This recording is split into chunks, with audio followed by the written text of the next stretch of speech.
This week, new guidelines on marijuana use in the workplace were put out by the State Department of Labor. In the new protocols, employers have to look hard at observable signs that an employee's job performance is impacted by legal marijuana use. For those 21 and older, recreational marijuana use was legalized in New York back in March. Christian Garzone, joins us live now with more on this policy shift. Christian. Well, Allie, with this guidance, employers really need to see some pretty significant conditions of impairment when it comes to testing an employee for pot in the workplace. General safety was also taken into consideration here, which has to show a negative impact of somebody's marijuana use in the workforce.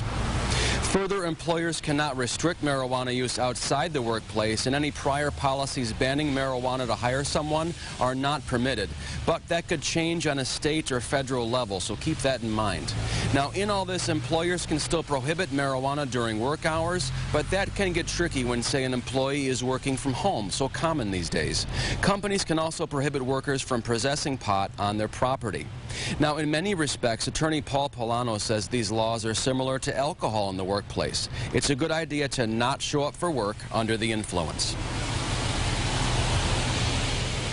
I think it's going to be actual common sense, but marijuana has joined that list of legal substances that employers have to, on the one hand, keep an eye out for it. You don't want an employee under the influence, and on the other hand, respect your employees' rights because it's legal conduct when it's done in the proper place and time.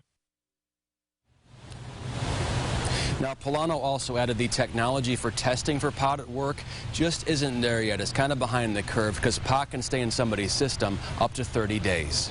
Live in downtown Rochester, Christian Garzone, News 8. John, Allie, right back to you. Christian, thank you. And just to note, New York has yet to open up an official distribution for cannabis. The Office of Cannabis Management is currently working on that.